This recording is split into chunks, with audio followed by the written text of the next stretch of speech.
Hello Burners, welcome back to Perempuan di Kota Channel. Di bab terakhir, kita bisa tahu hubungan Dimas dengan Elizabeth Brower yang baru saja dimulai harus berakhir.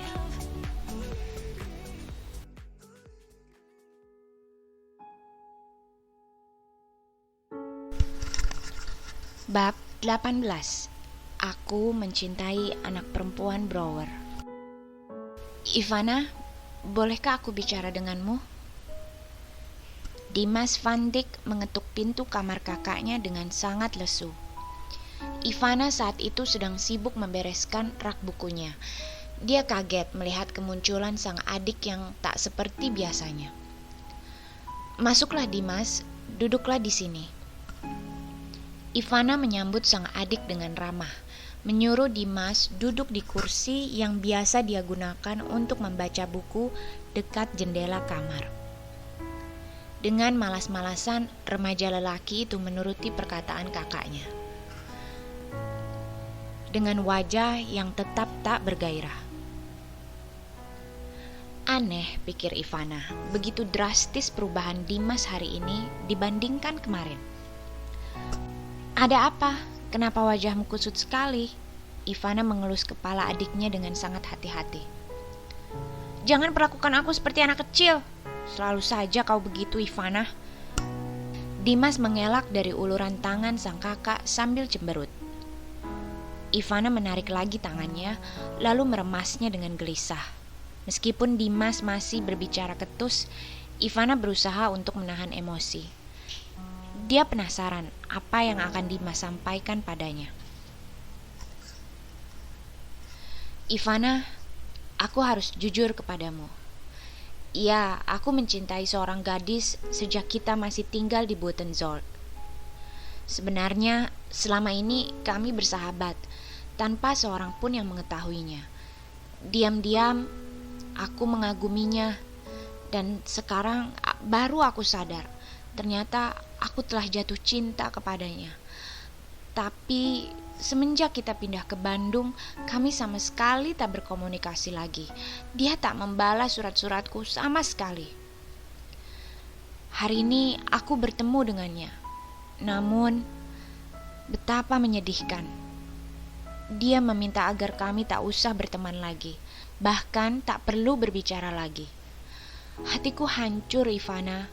Belum pernah aku merasa sesakit ini. Ivana mengerutkan kening. Ternyata benar dugaannya selama ini. Namun, dia sama sekali tidak tahu siapa gadis yang Dimas sukai.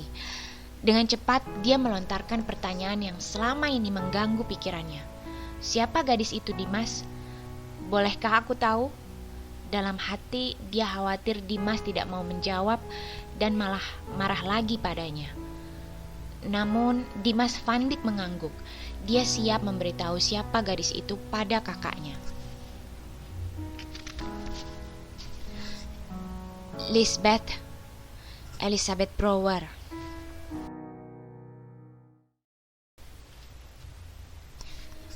Hampir sepanjang malam, Ivana tidak tidur. Dia memikirkan sebuah nama yang telah memikat hati Dimas. Akhirnya tadi Dimas menceritakan segalanya. Dimas mungkin tak tahu lagi harus melakukan apa dan butuh pendapat sang kakak. Ivana tidak marah mendengar cerita itu. Dia tahu dia tidak boleh melarang seseorang untuk mencintai orang lain, juga menjelek-jelekan orang yang dicintai Dimas. Pasti Dimas akan marah dan memberontak jika dia melakukan hal itu. Ivana Van Dyck mendengarkan cerita adiknya dan berpesan agar Dimas tetap sabar dan terus berjuang, karena tidak ada yang mustahil di dunia ini. Ivana sadar betul, itu hanya basa-basi, sama sekali belum terbukti kebenarannya. Namun, Elizabeth Brower bagaikan bulan di atas langit yang sulit digapai. Seandainya gadis itu membalas cinta Dimas, pasti mereka akan menghadapi masalah yang lebih besar lagi. Ivana sangat yakin keluarga Brower tidak menyukai keluarga Van Dyck seperti keluarga-keluarga Netherlands lain. Cinta mereka pasti akan ditentang, apalagi Rudolf Brower adalah pejabat tinggi militer. Ivana tak habis pikir, bisa-bisanya Dimas, si anak penyendiri yang dikucilkan semua orang, memilih untuk jatuh cinta pada gadis seperti Elizabeth Brower. Dugaan Ivana dan ibunya tentang Dimas yang mungkin akan menyukai gadis pribumi atau setidaknya gadis berdarah Indo ternyata salah. Dimas ternyata menyukai gadis yang sebangsa dengan mereka, seperti anak-anak Londo lain. Ternyata menghabiskan banyak waktu dengan kaum pribumi tidak membuat Dimas menyukai gadis pribumi. Ivana van Dijk merasa pusing sendiri. Dia bergidik membayangkan sosok Elizabeth Brower dan keluarganya. Astaga, mungkin adikku salah makan obat. Bisa-bisanya dia menyukai anak sombong itu. Aku tak bisa menentangnya, tapi aku tak mampu pula mendukungnya. Tuhan, aku tak mau hal buruk terjadi karena ini. Tolong pisahkan saja mereka agar semuanya baik-baik saja. Tolong dengar permohonanku ini, Tuhan. Keesokan harinya, belum habis kebingungan Ivana mendengar penuturan Dimas, Peter van Dijk menyampaikan sebuah kabar yang kurang menyenangkan. Sesampainya di rumah dengan wajah masam, Peter memberitahu bahwa akhir pekan nanti keluarga Brower akan mengunjungi rumah mereka. Itu adalah kunjungan kedinasan, jadi bersifat wajib. Letnan Jenderal Rudolf Brower memang harus berkenalan dengan anak-anak buahnya yang memiliki jabatan penting beserta keluarganya. Mendengar kabar itu, para perempuan di keluarga van Dijk terpana. Sementara itu, Dimas langsung gelisah. Mereka semua khawatir. Suzy memecah keheningan dengan bertanya, "Apakah mereka akan makan di rumah ini? Apa yang harus kusuguhkan untuk mereka? Aku takut mereka tak akan suka." Namun, Peter menanggapi pertanyaan istrinya dengan santai. "Kau sedang suka memasak apa, sayang? Buatlah sesuatu yang kita gemari saja." Kunjungan mereka bertujuan untuk mengenal keluarga anak buah sang letnan jenderal. Mereka yang harus beradaptasi dengan keluarga ini nanti, bukan sebaliknya. Suzy tersenyum melihat sikap santai suaminya. "Sayang, selalu ada makanan khas pribumi di rumah ini. Tidak masalah jika begitu. Aku sedang gemar membuat gado-gado, salad sayuran dengan bumbu kacang.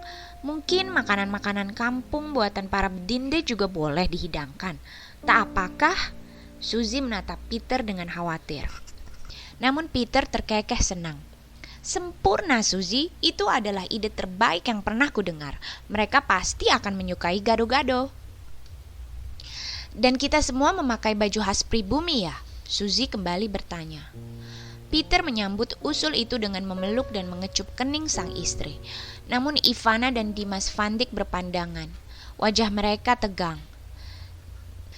Dimas berbisik di telinga kakaknya, "Ivana, bagaimana ini? Tenang, semuanya akan baik-baik saja. Sebenarnya aku senang keluarga Brower akan berkunjung ke rumah ini. Elizabeth pasti ikut juga kan?" Mungkin saja, aku tak tahu. Aku sangat yakin dia pasti datang. Aku harus bagaimana, Ivana? Bersikap santai saja, tak usah aneh-aneh. Kalau kau tegang, nanti keluarganya akan tahu kalau kau menyukai anak perempuan mereka. Baik, tapi aku tak mau memakai pakaian gaya pribumi di depan mereka. Aku ingin berpakaian bagus seperti anak-anak bangsa kita pada umumnya. Menurutmu, Mama dan Papa akan protes tidak? Tenang, Dimas. Mereka akan baik-baik saja. Berpakaianlah sesuka hatimu. Tak usah takut ini atau itu. Aku hanya memintamu agar menjaga sikap nanti. Semoga semuanya berjalan lancar. Tapi ada satu hal yang perlu kau ingat, Dimas. Baik, Ivana, apa itu? Bersikaplah seolah kalian tak saling kenal, seperti permintaan Elizabeth kepadamu. Bisa? Akan kuusahakan. Tidak, jangan berkata begitu. Kau harus bisa. Tak hanya mengusahakan, tapi kau wajib melakukannya. Oke? Baik, Kak. Kak, aku tak terbiasa mendengar itu, tapi terima kasih. Boleh aku mengatakan satu hal lagi. Apa itu? Aku menyayangimu, kau yang terbaik, Kak. Kau hanya sedang mencoba menjilatku. Dasar anak nakal.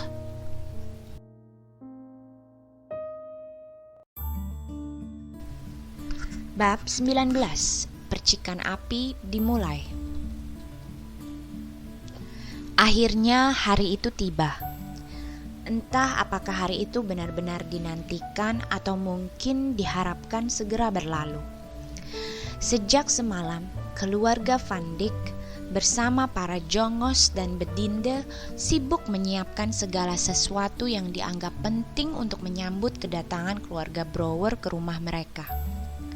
Mereka membersihkan rumah, menata ruangan, memasak hidangan khusus untuk menyambut keluarga sang letnan jenderal.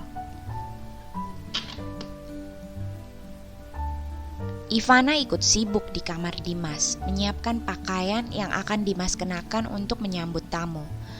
Dimas hanya berharap Elizabeth dan keluarga Brouwer merasa nyaman saat bertemu dengannya. Dia sengaja tak mengikuti tema pakaian tradisional yang dianjurkan oleh Tuan dan Nyonya Van Dijk.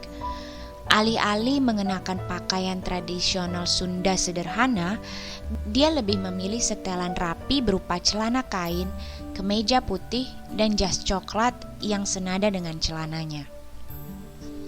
Ivana tersenyum melihat adiknya begitu bersemangat. Berulang kali Dimas bertanya kepadanya, "Pantaskah aku memakai pakaian ini? Terlihat tampankah aku sekarang?" Dan berkali-kali pula Ivana mengangguk untuk meyakinkan bahwa adiknya terlihat sangat mempesona. Bukan semata karena Dimas adik kandungnya, dia mengakui Dimas selalu terlihat tampan meskipun tidak mengenakan setelan serapi itu. Mata biru, rambut pirang kecoklatan, dan tubuh tegap Dimas yang menjulang tinggi membuat anak itu selalu menonjol dibandingkan anak-anak lain. Tak ada yang bisa menandingi kegagahan Dimas di lingkungan ini. Sayang, hanya karena nama, Dimas menjadi bahan olok-olok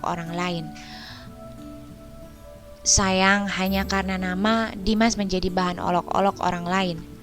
Padahal mungkin orang-orang iri kepadanya. Di tengah kebahagiaannya melihat sang adik yang sangat bersemangat, hati Ivana menggeliat resah.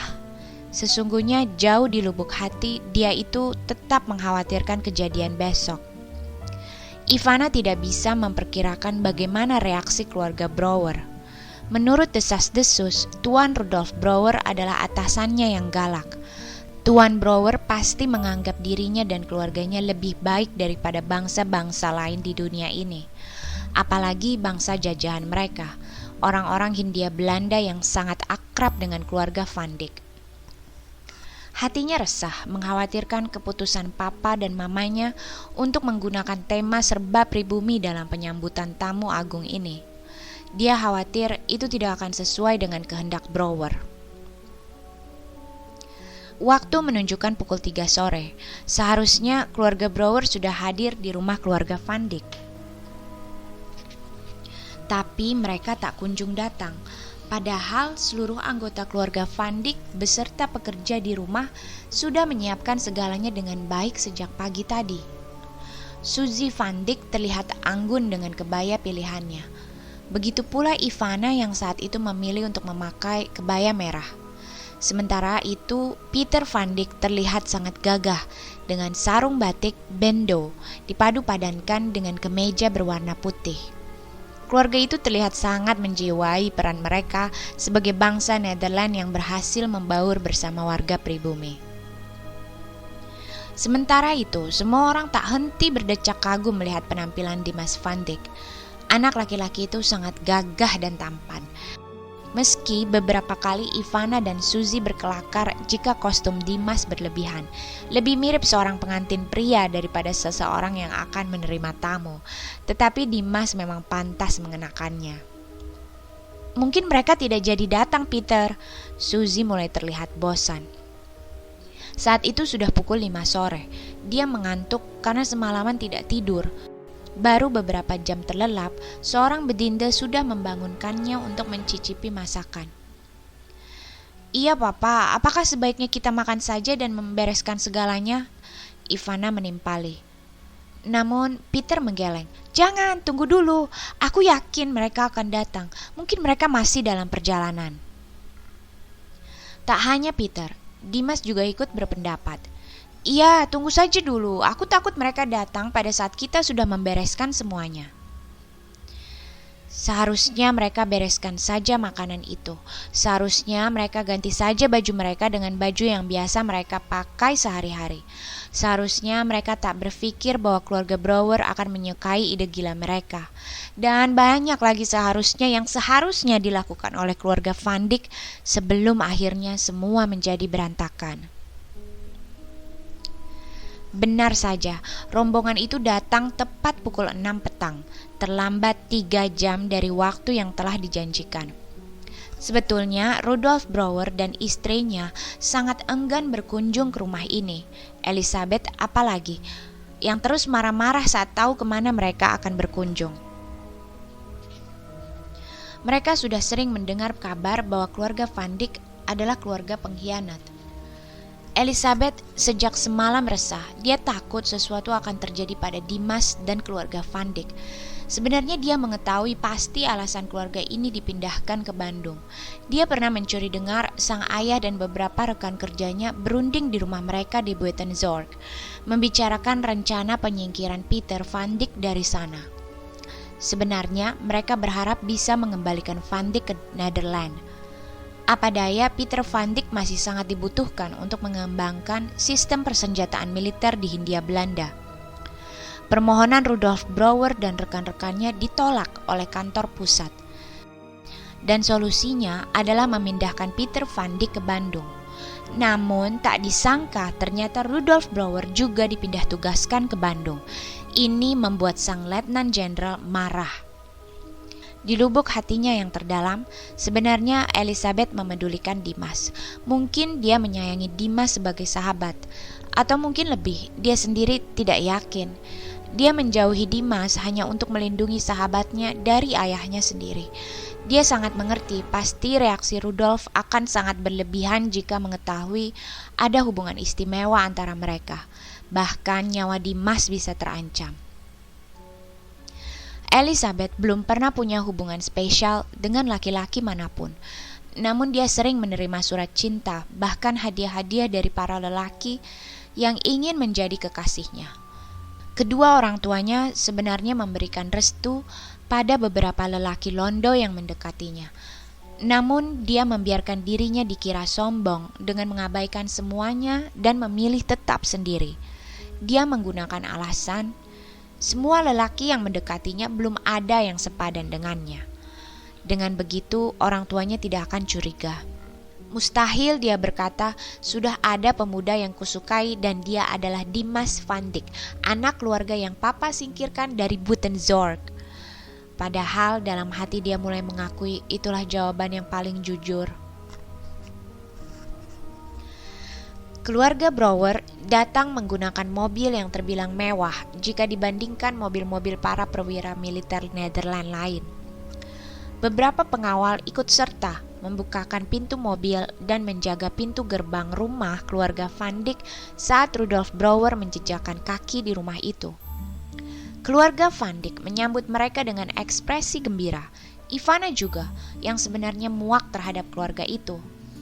Meskipun mendapat sambutan hangat, Tuan dan Nyonya Brower bersama putri mereka tampak jijik saat melihat pakaian yang dikenakan tuan rumah. Belum apa-apa, Rudolf sudah berkomentar. "Baju macam apa yang kalian kenakan? Sungguh tidak sopan. Begini cara kalian menyambut tamu kehormatan seperti kami." Peter dan Suzy Van Dijk tampak resah mendengar komentar Rudolf. Lain halnya dengan Ivana yang mengepalkan tangan mendengar laki-laki arogan itu berbicara buruk.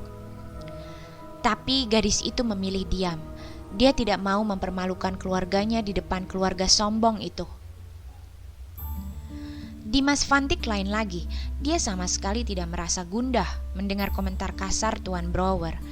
Dia terhipnotis oleh kecantikan Elizabeth Brower yang hari itu mengenakan gaun putih berenda. Rambut Elizabeth yang biasa terurai panjang, kali ini digulung rapi. Wajahnya yang memang sudah sangat cantik dibiarkan polos, tidak ada olesan bedak dan pemulas bibir. Harus diakui, gadis itu memang sangat menawan.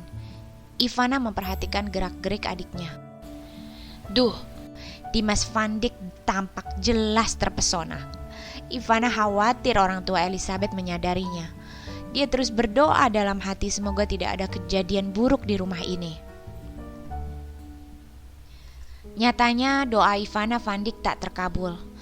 Keluarga Brouwer benar-benar marah pada keluarga Van Dyke. Mereka yang sudah muak melihat pakaian keluarga Van Dyke dibuat lebih muak lagi saat melihat hidangan yang disajikan untuk menyambut kedatangan sang tamu agung. Rudolf Brouwer merasa dilecehkan. Dia marah bukan main, berteriak-teriak di hadapan Peter, Suzy, dan Ivana. Apakah ada Dimas saat itu? Tidak. Dia berada di luar rumah saat peristiwa itu terjadi. Dia sedang berusaha keras berbicara pada Elizabeth. Meskipun sudah berusaha sembunyi-sembunyi, orang tua Elizabeth menyadarinya juga. Sikap mencurigakan itu menimbulkan pertanyaan. Mereka menanyai putri sematawayang mereka. Dengan ketakutan, Elizabeth berkata bahwa Dimas adalah murid sekolahnya dan dijauhi oleh semua orang karena namanya. Ivana sakit hati melihat keluarganya diperlakukan sekasar itu oleh Tuan Brouwer, dan dia sangat marah pada Elizabeth. Karena cerita Elizabeth, Tuan Rudolf Brouwer mengusir Dimas dari ruang makan keluarga Van Dyke. Alasannya sungguh sepele, hanya karena jijik melihat anak bernama aneh di dekatnya.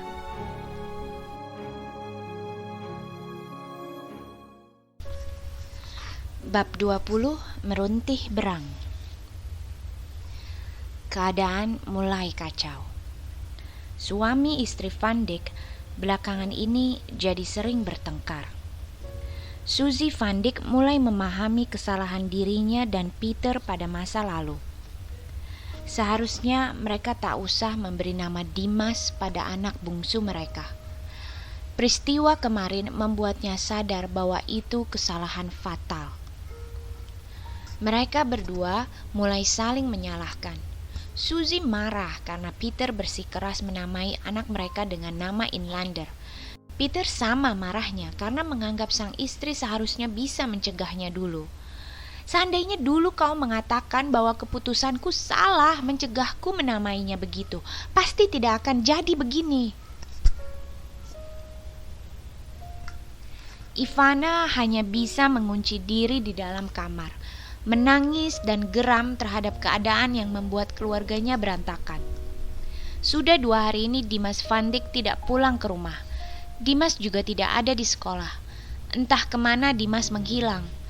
Mungkin Dimas sedang mendinginkan pikiran, karena dia pun murka terhadap kedua orang tuanya yang memberikan nama itu padanya. Ivana masih ingat kata-kata Dimas saat itu. Seandainya boleh memilih, lebih baik aku tidak dilahirkan ke dunia. Seandainya bisa, aku akan meminta Tuhan untuk memberikan keluarga lain kepadaku. Tahukah Papa, jika selama ini aku begitu tersiksa di sekolah, mereka semua menghinaku, mereka semua mencaciku, hanya karena nama yang aneh ini, dan keluargaku yang sangat aneh. Orang bilang keluarga ini lebih mencintai kaum rendahan daripada bangsanya sendiri. Aku benci kalian semua. Aku ingin pergi dari rumah ini. Dunia terasa seperti neraka, dan kalian yang menjebloskanku ke dalam neraka ini. Namun ternyata kata-kata Dimas memicu amarah Peter. Tanpa disadari, laki-laki itu mengangkat tangan melayangkan tamparan ke pipi Dimas. Anak itu tersungkur memegangi pipi sambil menatap papanya penuh kebencian. Tanpa bicara sepatah kata lagi pun, Dimas meninggalkan rumah keluarga Van Dyke dan belum juga kembali. Rumah keluarga Van Dyke menjadi sangat muram. Suasana sepi, tidak terdengar lagi canda tawa. Bahkan mereka tak lagi saling bertegur sapa. Mereka bagaikan hidup sendiri-sendiri, mengurung diri dalam ruangan berbeda, tanpa bekerja, tanpa beraktivitas, bahkan tanpa makan.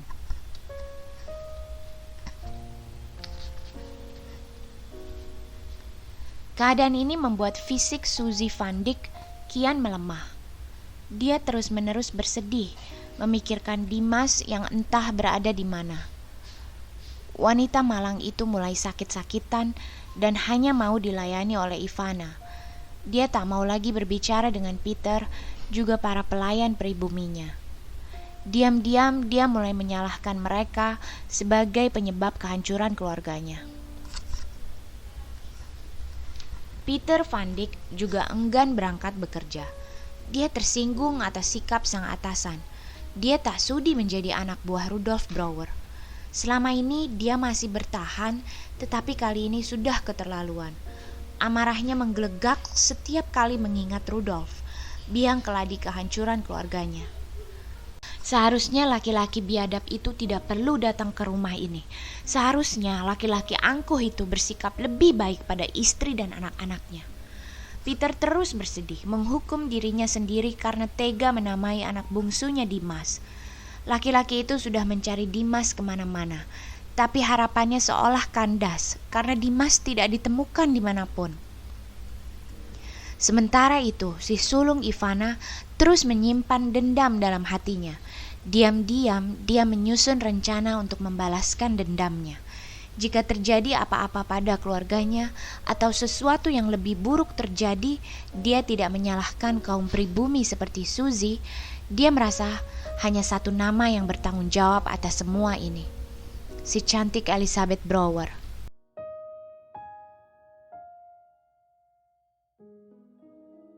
Perempuan itu seperti sundal. Perempuan itu bagaikan ular. Aku benci dia. Aku ingin dia mati. Sementara itu, di rumah keluarga Brouwer, Elizabeth terus menangis memikirkan nasib Dimas Van Dyck. Dia merasa bersalah karena telah menceritakan tentang Dimas pada ayahnya hari itu di rumah keluarga Van Dyck. Tak hanya berang terhadap Dimas, Rudolf Brouwer akhirnya mengendus gelagat kurang baik dari hubungan dua anak itu. Elizabeth sebenarnya tidak mudah panik, tetapi di tengah kegundahannya hari itu, dia menuturkan siapa Dimas Van Dyck. Rudolf tahu betul kekurangan anaknya yang dulu gagap. Dalam keadaan terpaksa, Elizabeth pasti akan menuturkan semuanya. Tak hanya Dimas Van Dyck yang saat itu mendapatkan tamparan Rudolf. Ketika pulang, Elizabeth juga mendapatkannya. Setelah Rudolf Brouwer mengancam akan membunuh Dimas, gadis malang itu mengakui semuanya. Dia mengaku bahwa ada hubungan istimewa antara dirinya dan Dimas Van Dyck. Akhirnya dia mengaku bahwa dia hanya memperhatikan Dimas Van Dyck.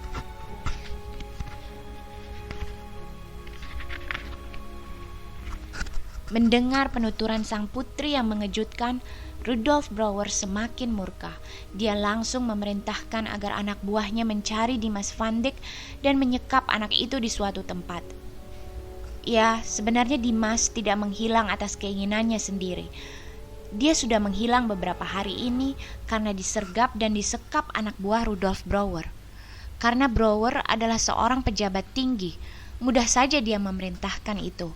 Lagi pula tidak ada yang menyukai keluarga Van Dyck. Tak seorang pun memberitahu Peter dan keluarganya bahwa anak bungsunya tengah dikurung dan disiksa atas perintah si petinggi militer. Sebetulnya Elizabeth mengetahui hal ini, namun dia juga dikurung oleh orang tuanya di kamar. Dia terus menangis, meraung, melemparkan barang-barang, meneriakkan nama Dimas. Ingin sekali dia kabur, berlari ke rumah keluarga Van Dyck, menceritakan nasib anak bungsu mereka. Namun penjagaan di rumahnya terlalu ketat. Pintu dan jendela kamarnya pun terkunci rapat. Dimas, maafkan aku. Dimas, seandainya aku bisa membantumu. Dimas, semua ini salahku. Bagian cerita ini kudapat dari William, yang pernah mendengar cerita versi Elizabeth dari mulut Elizabeth sendiri. Sementara cerita yang kudengar hanya dari mulut Ivana menurut versinya sendiri, yang mengungkapkan dendamnya terhadap keluarga Brouwer. Tak pernah kusangka ternyata Elizabeth memiliki perasaan seperti itu. Ternyata Elizabeth memendam perasaan yang sama seperti Dimas. Sayang sekali ada orang tua seperti Rudolf Brouwer dan istrinya. Mereka terlalu kejam, mereka tak berperasaan. Di buku Madah sudah kutuliskan cerita bahwa akhirnya Dimas meninggal di tangan para prajurit bawahan Rudolf Brouwer. Mereka tak memberinya makan, mereka memukulinya hingga dia kelelahan, kehabisan tenaga, kesakitan, dan tak dapat bertahan hidup. Akhirnya jasad anak itu diantarkan ke rumah keluarga Van Dyck. Dinyatakan meninggal di dalam penjara karena telah mengganggu putri keluarga Brouwer, karena berani menyusup ke rumah keluarga Brouwer. Mereka memberi keterangan palsu, menyatakan bahwa Dimas meninggal karena serangan jantung. Tentu saja keluarga Van Dyck tidak mempercayainya, karena yang mereka terima adalah jasad Dimas yang lusuh dan penuh luka pukulan benda tumpul. Yang lebih parah, Peter Van Dyck diberhentikan secara tidak hormat karena perbuatan anaknya, dan keluarga itu diasingkan oleh seluruh orang. Bangsa Nederland maupun Inlander dilarang keras berdekatan dan bergaul dengan keluarga Van Dyck. Tak ada lagi pegawai yang bekerja untuk keluarga itu. Bahkan jasad Dimas Van Dyck dimakamkan sendiri oleh Peter, Ivana, serta beberapa teman pribumi Dimas yang tak memedulikan larangan itu. Sementara itu, Suzy tak tega melihat kematian dan proses penguburan anak bungsunya. Dia yang sakit-sakitan hanya mampu menangis dan menjerit-jerit hebat dari dalam kamarnya. Dia menghukum diri dengan menolak makan dan minum. Dia tidak ingin sembuh. Akhirnya, dia menghembuskan nafas terakhir, tak mampu menanggung kesedihan, menyusul anak laki-lakinya yang mati. Hal ini membuat keluarga Van Dyck kian hancur. Peter merasa sangat bersalah atas kejadian ini. Tak lama setelah kematian istrinya, dia nekat bunuh diri di ruang kerja rumah keluarga Van Dyck dengan cara menembak kepalanya sendiri menggunakan pistol yang selalu dia simpan dalam lemari. Tinggal Ivana Van Dyck yang tersisa. Dia marah, memekik, berteriak-teriak seperti orang gila saat menemukan jasad sang ayah. Sungguh malang nasibnya. Dengan susah payah, dia menggali makam sendirian, memasukkan jasad sang ayah ke dalam peti usang, lalu menimbun peti itu sendiri. Semua dia lakukan dengan tangannya sendiri. Tak ada lagi yang mau membantunya menguburkan jasad sang ayah. Dendam membuatnya gila, dan dia bertekad membalaskan dendam itu. Nyawa harus dibayar dengan nyawa. Ivana Van Dyck mengubah dirinya sendiri. Dia memotong rambutnya, mengganti warna rambut menjadi lebih pirang, mendandani wajahnya dengan riasan mencolok. Dia mencoba menjadi seseorang yang baru. Dia memotong pendek gaun-gaun panjangnya, juga gaun-gaun Suzy Van Dyck. Dia mengubah semuanya menjadi baju-baju yang menggoda. Dia sudah mendengar desas-desus kedatangan Nippon ke Hindia Belanda. Mereka pasti akan segera mengambil alih Hindia Belanda. Kekejaman bangsa itu sudah menyebar kemana-mana. Saat semua orang Nederland panik menghadapi kedatangan bangsa penjajah baru itu, Ivana Van Dyck bersorak, tak sabar menantikan mereka. Sambil menunggu, diam-diam dia mengumpulkan informasi tentang tempat persembunyian para anggota militer Nederland yang tersebar di berbagai tempat. Dia mengorek informasi dari para pria yang menikmati jasanya di tempatnya kini bekerja. Ya, dia terpaksa bekerja di sebuah rumah pelacuran.